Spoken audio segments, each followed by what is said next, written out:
In approximately 36 hours from the time of this recording, ULA will launch what is arguably their most important mission ever, the USSF-106 mission with Vulcan Centaur. After an interminable delay in getting Vulcan Centaur into operation, at least as far as military payloads are concerned, this is the first military payload that Vulcan Centaur has ever carried into space, and it's a big one. A top secret and pretty heavy military satellite designed to be deployed directly into geosynchronous orbit.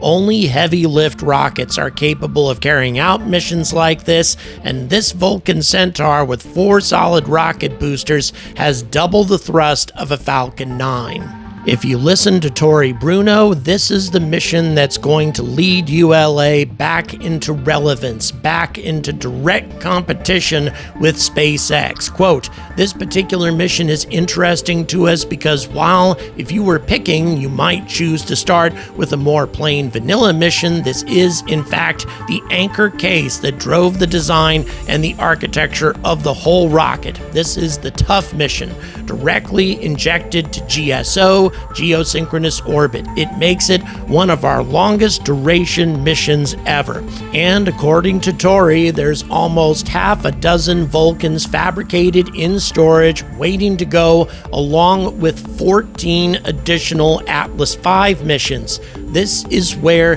the launch cadence for ULA will kick up in a big way, with many more launches taking place in 2026.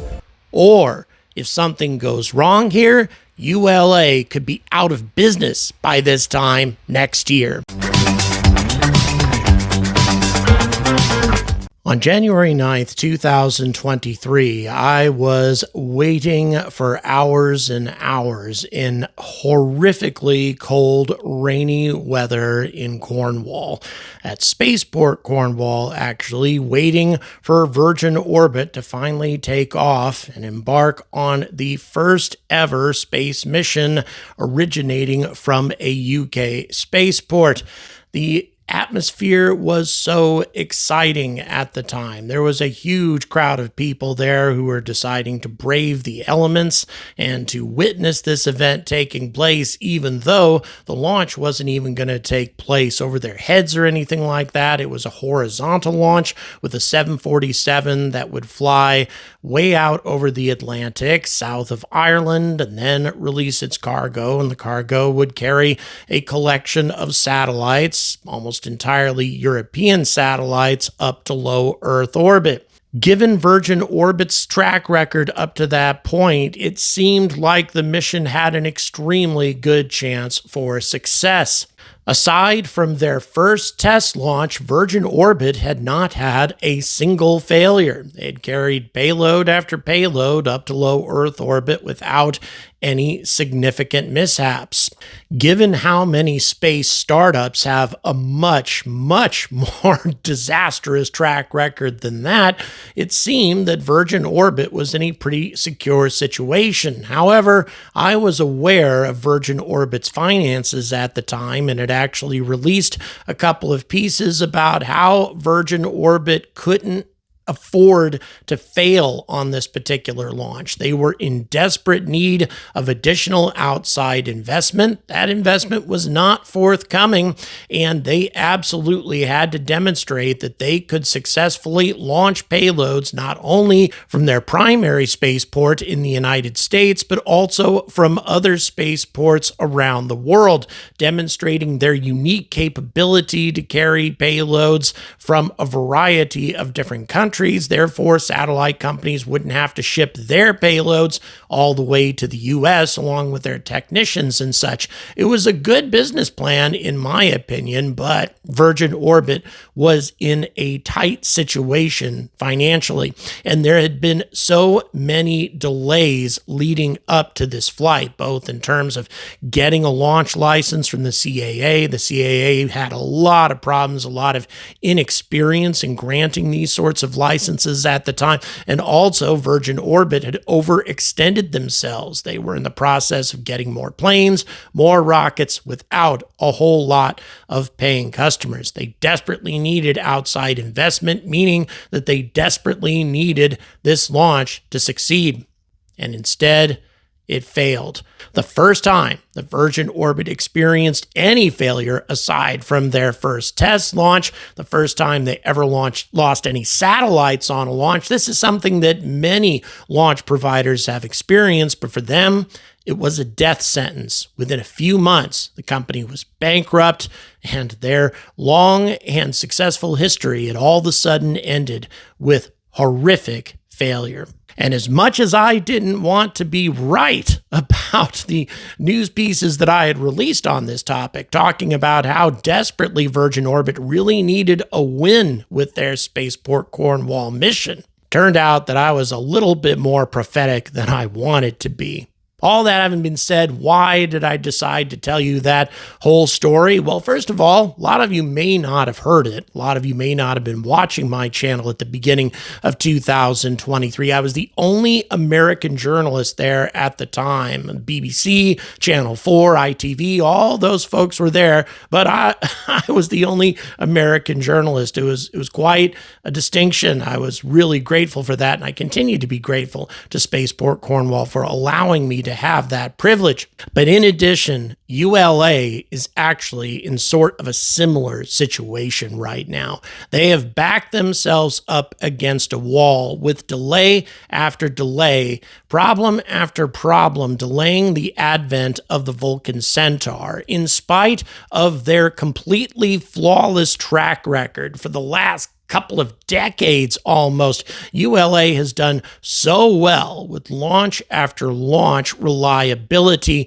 Vulcan Centaur has only had 2 successful launches. Only one of these launches carried a payload, and the other one experienced a relatively minor anomaly, but nevertheless enough to worry some of their prospective customers, especially the U.S. military. A lot of additional work had to be done on the solid rocket boosters, and a lot of customers have had to wait. People who have been waiting for a long time as it is to finally get their payloads into orbit on Vulcan Centaur.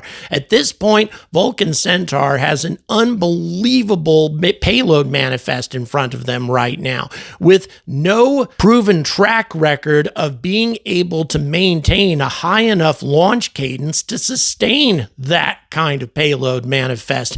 They used to take care of virtually all of NASA's space missions, so many important contracts for a vast variety of different customers.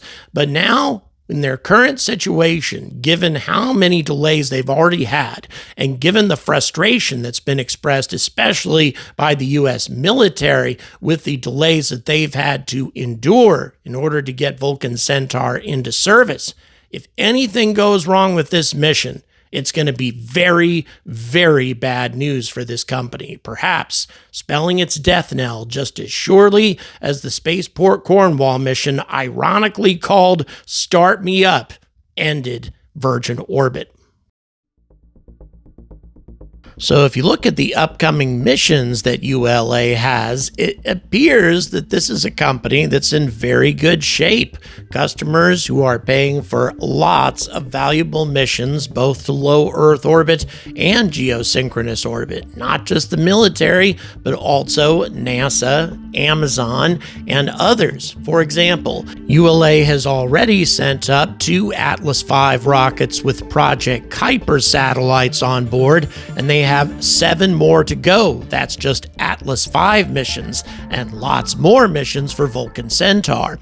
In addition to that, 6 Boeing Starliner launches for NASA's Commercial Crew Program. Although, keep in mind, that's Boeing Starliner, which may or may not actually fly 6 times. And then finally, Viasat's 3 F-2 satellite, expected to arrive in Florida by the end of September 2025. That is also going to be flying on Atlas V. But none of these contracts are as important as the contract that ULA has with the U.S. Space Force. The forthcoming launch of USSF-106 is the first of a slate of 26 missions awarded to ULA as part of the NSSL Phase 2 contract worth $4.5 billion. Once upon a time, USSF-51 would have been the first launch on a Vulcan rocket. That mission was moved to an Atlas V that flew from Cape Canaveral on July 30th of 2024. According to Tory Bruno, in its 2025 manifest, following a pair of Atlas V launches for Amazon's Project Kuiper broadband constellation, you would also see the flights of USSF-87 and USSF-106, which of course is launching in just a couple of days. Now, Bruno also mentioned that last week, Major General Stephen Purdy, Acting Assistant Secretary of the Air Force for Space Acquisition and Integration, dropped by to have a look at Vulcan and the upcoming mission. What he did not mention is what Purdy had to say about Vulcan Centaur and ULA just a few months ago. Quote, "The ULA Vulcan program has performed unsatisfactorily this past year," according to Purdy in written testimony during a May 14th hearing before the House Armed Services Committee Subcommittee on Strategic Forces. Quote, "Major issues with the Vulcan have overshadowed its successful certification, resulting in delays to the launch of 4 national security missions. Despite the retirement of highly successful Atlas and Delta launch vehicles, the transition to Vulcan has been slow and continues to impact the completion of Space Force mission objectives. It has widely been known in the space community that military officials who supported Vulcan with development contracts for the rocket and its engines that exceeded $1 billion have been unhappy with the pace of the rocket's development. It was originally due to launch in 2020 and very critical national security missions shortly afterward, but this displeasure has largely remained out of the public eye until this year. However, behind closed doors, the discontent has been a lot more obvious. About a year ago, another Air Force official, Frank Calvelli, wrote to ULA saying that he was growing concerned about the company's ability to scale manufacturing of the Vulcan rocket and meet the military's cadence needs. Calvelli noted that ULA had a backlog of more than 2 dozen national security missions that were sitting on the ground due to delays. Some of the displeasure was apparent in April when the U.S. military announced that it would ask SpaceX to launch a plurality of its missions during the next round of national security launches, reversing the preeminent role that ULA had held for the last 20 years. ULA retired its Delta IV Heavy rocket in 2024, and the handful of Atlas V rockets that remain are committed to other missions. This has left the Air Force dependent on SpaceX with its Falcon 9 and Falcon Heavy vehicles, and primarily Falcon Heavy, by the way, because that's the only rocket that can take satellites directly to geosynchronous orbit. This has been the only provider of launch services to get its most expensive and highest priority satellites into orbit. In his testimony, Purdy said ULA completed certification of the initial variant of its Vulcan rocket for military launches on March the 25th, quite some time ago, but added that open work remains. And that is very obvious because it's taken quite a while from March 25th to now to finally get one of these missions off the ground. Quote, "To address these challenges, ULA has increased its engineering resources and management focus to resolve design issues. Government and federally funded research and development center personnel have increased involvement in technical and program management challenges." At the end of his written testimony, Purdy emphasized that he expected ULA to do better. As part of his job as the Service Acquisition Executive for Space, Purdy noted that he had been tasked to transform space acquisition and to become more innovative. Quote, "For these programs, the prime contractors must reestablish baselines, establish a culture of accountability, and repair trust deficit deficit to prove to the SAE that they are adopting the acquisition principles necessary to deliver capabilities at speed, on cost, and on schedule. I cannot overemphasize just how important this launch is and how utterly critical it is that ULA not have an anomaly, not have an explosion or something else happen during this launch. It could spell disaster for this organization, not just with the military, but also with customers like Amazon, because Amazon desperately needs launch providers to get as much of their constellation into orbit as rapidly as possible. They've even, as most of us know, contracted SpaceX to take a few cargoes up to orbit because they've had very little choice. As much as Jeff Bezos would hate to do business with Elon Musk, he's had to do it. And if something happens to Vulcan Centaur tomorrow, well, things are going to look even worse. And here's another detail that few are reporting on right now. SpaceX has the potential to take ULA out of contention and themselves at the same time at Cape Canaveral in the near future if their plans for Starship at Cape Canaveral go ahead. You can see from this map that Starship potentially endangers a number of other launch pads at the Cape, including SLC-41, which is used by ULA. A full stack anomaly at LC-39A would not only completely destroy that facility, but it could very well endanger SLC-41 as well, including also SLC-40 and LC-39B. All of those launch facilities could potentially be damaged or taken out completely by a serious Starship anomaly. Not only that, any launches of Starship are going to require that those pads be clear at the same time. And given the incredibly high launch cadence that SpaceX is requesting for that launch pad, up to 88 landings of the first and second stages of Starship, that could significantly impact ULA's ability to operate from the Cape from now on. Now, for those of you who've been watching my channel for a long time, you know that I am pretty fond of ULA, that I've had high hopes for Vulcan Centaur, but facts are facts, and the current situation that faces ULA at the moment has seriously endangered their future. It's my hope that they'll be able to dig their way out of this, but the only way that that's going to happen is if ULA has a flawless track record with Vulcan Centaur for at least the next 10 to 20 launches. And if we're talking about a brand new rocket, there are few companies that can pull that off right out of the gate. And speaking as a journalist who thoroughly believes in the principle of competition, especially when you're talking about launch providers, I hope they're able to do it.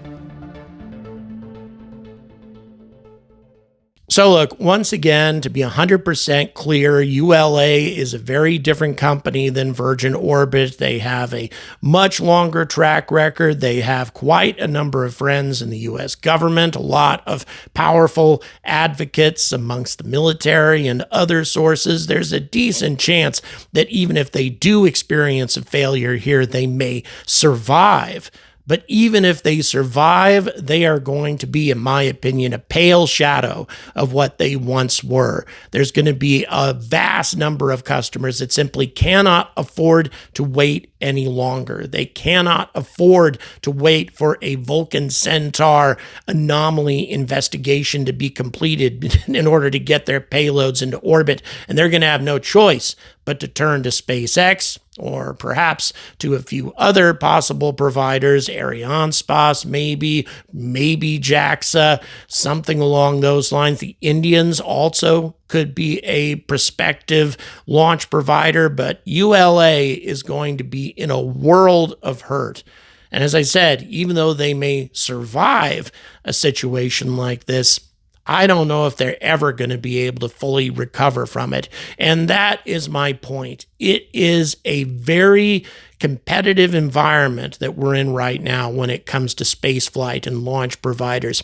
Companies like ULA, who are struggling to compete with SpaceX, simply cannot afford anomalies. SpaceX can have an anomaly here and there and still survive, given the huge launch cadence that they have, the vast number of customers that they send into space on a very regular and consistent basis.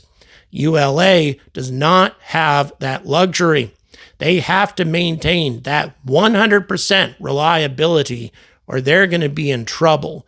And I don't see how any company can maintain a 100% reliable track record. And when it comes right down to it, the only way out of this situation for ULA, in my opinion, is to get that launch cadence up, to launch dozens of Vulcan Centaurs, carrying dozens of customers into space before they experience an anomaly. But of course, as we all know, anomalies don't always occur when they're convenient. Thank you very much for watching. Please don't forget to like and subscribe. Also, please keep in mind, we've only got until Friday for the 200K line of merchandise to go away. So if you are interested in these shirts, by the way, I continue to maintain this is the best quality merchandise that I have ever sold on this channel. And of course, I'm wearing one of these shirts right now. Sunline makes amazingly comfortable garments. They're really fantastic. And as I say, their designs are amazing too. If you'd like to take advantage of the 200K line, you got until Friday. Or if you'd like to support the channel in some other way, feel free to support me on Patreon. All the details are in the description. Thanks again for watching, and until next time, stay angry about space.